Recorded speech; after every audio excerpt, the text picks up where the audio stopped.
ये आकाशवाणी रायपुर है। छत्तीसगढ़ी समाचार बुलेटिन के संग धर्मेंद्र दुबे के जय जोहार। आज के प्रमुख समाचार।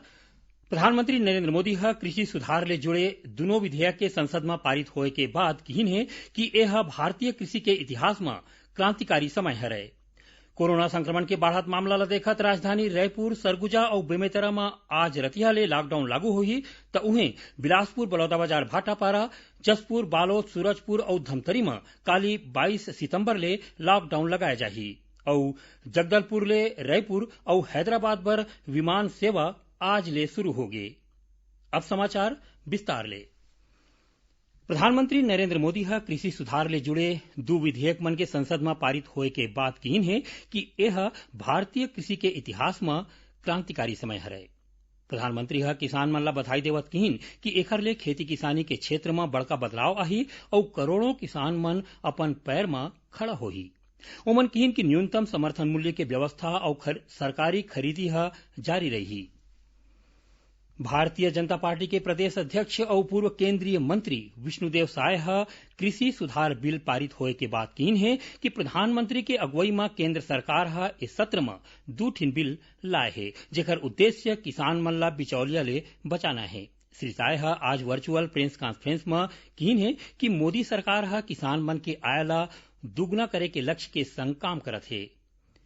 एमएसपी ला घलो अवैया बेरा बढ़ाए के प्रयास करे जही। श्री साय आरोप लगाइन है कि कांग्रेस किसान मन के बीच भरम फैलाए के काम करत है। कोरोना संक्रमण के बढ़त मामला ला देखत राजधानी के संगे संग पूरा रायपुर जिला में आज रतिहा 9 बजे ले लॉकडाउन लागू हो जही। इस दौरान जिला में किराना और सब्जी के दुकान घलो नहीं खुले, सिर्फ मेडिकल दुकान मन ला तय करे के बेरा में खोले के मंजूरी मिलही। रायपुर कलेक्टर लॉकडाउन के बारे में पहली जारी आदेश में थोरकुन बदलाव करे है, जेकर मुताबिक अब जरूरी सेवा ले जुड़े मनखे मन के संगे संग प्रेस, मीडिया, परीक्षा देवैया छात्र, दूसर राज्य ले अवैया गाड़ी मन ला घलो पेट्रोल पंप में पेट्रोल और डीजल दे जाही। आम लोगन मन बर प्रतिबंध में कोनो प्रकार के बदलाव नहीं करेगे है। तौती सरगुजा और बेमेतरा जिला में घलो आज रतिहा ले लॉकडाउन लागू हो जही। रायपुर और बेमेतरा जिला के संगे संग अंबिकापुर में लॉकडाउन 28 सितंबर तक चलही। एकर अलावा बिलासपुर, बलौदाबाजार, भाटापारा, जसपुर, बालोद, सूरजपुर और धमतरी में घलो काली 22 सितंबर ले लॉकडाउन लगाए के फैसला ले गे है। ऐसने कोरबा में परन दिन 23 सितंबर बिहनिया 5 बजे ले 2 अक्टूबर तक लॉकडाउन रही। रायगढ़ जिला के जम्मू नगरीय निकाय क्षेत्र मन में 24 सितंबर के बिहनिया 5 बजे ले 30 सितंबर तक लॉकडाउन रही। दुर्ग के शहरी क्षेत्र मन में काली इतवार के लॉकडाउन शुरू हो गए है। उन्हें पूरा दुर्ग जिला में 24 ले 30 सितंबर तक पूर्ण लॉकडाउन लागू करे जाही। तौती मुंगेली में पाछू 17 सितंबर ले लॉकडाउन लागू है और कबीरधाम जिला में 14 सितंबर ले अवैया आदेश तक लॉकडाउन लागू रही।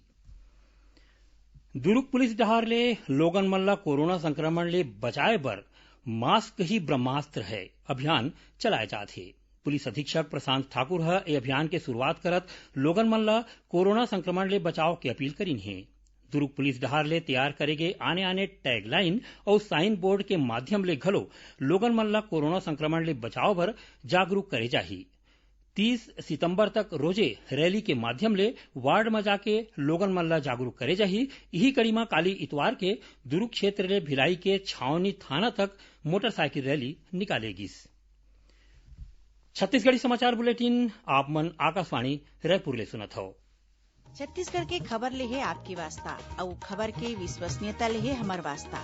आकाशवाणी समाचार रायपुर के प्रादेशिक समाचार बुलेटिन के संगे संग हमार समसामयिक कार्यक्रम आप रेडियो के संग अपन मोबाइल में घलो सुन सकत हो।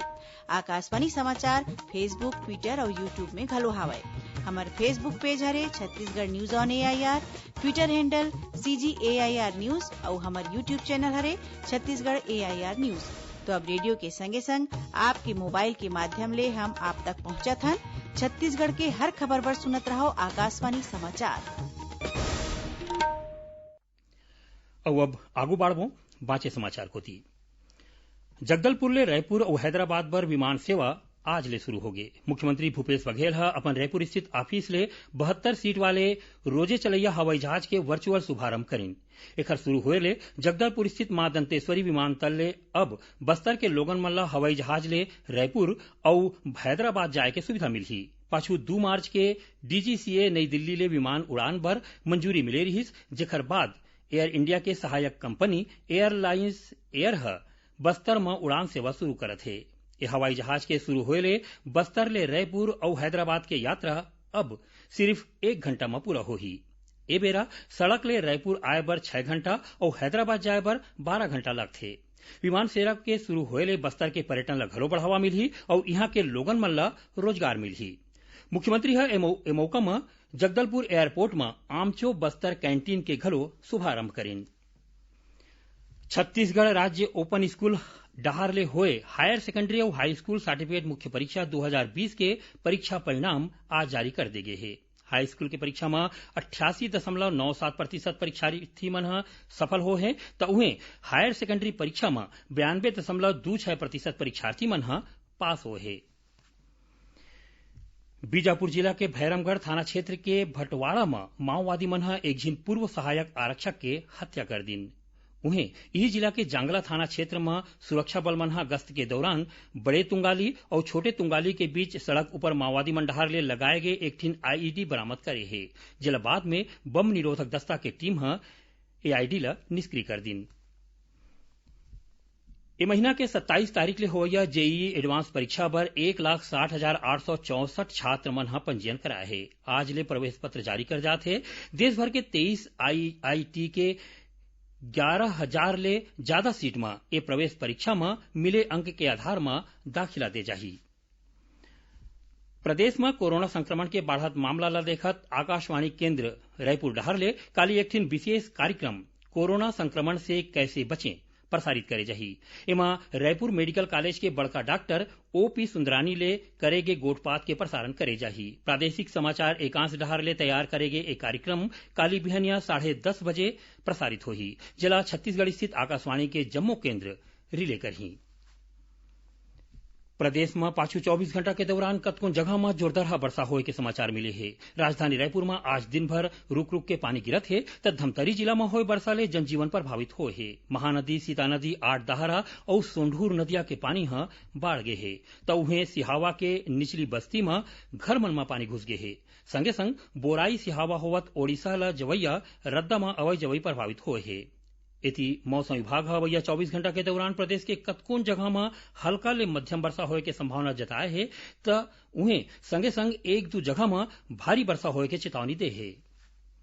अब थोड़कुन समाचार सार में मरवाही विधानसभा उपचुनाव की तैयारी शुरू हो गई है। जिला में प्रशासनिक और पुलिस व्यवस्था में तालमेल बढ़ाए के उद्देश्य ले आज अधिकारी मन के वर्चुअल बैठका हुई। बीजापुर जिला में नदिया पार करत जवान मन ले भरे एक ठिन बस दुर्घटनाग्रस्त हो गए। एक घटना में जम्मो जवान सुरक्षित है। कोंडागांव पुलिस सेना के एक झिन जवान ले करीबन 12 लाख रुपया के ऑनलाइन ठगी करैया 2 झिन आरोपी मन ला पश्चिम बंगाल ले गिरफ्तार करे है। महासमुंद जिला के पिथौरा और बसना के तीर आज हुए आने सड़क दुर्घटना में 2 झिन लोगन के मौत हो गए। उन्हें पिथौरा विकासखंड के नवागांव में सांप के डसे ले एक झिन माई लोगन के मौत हो गए। कांकेर जिला के दुर्गु कोंदल के कर्रा रद्दा के गौ सेवा केंद्र में आयोग ले मिले अनुदान के पैसा ला गबन करे के मामला में पुलिस संचालक ला गिरफ्तार करे है।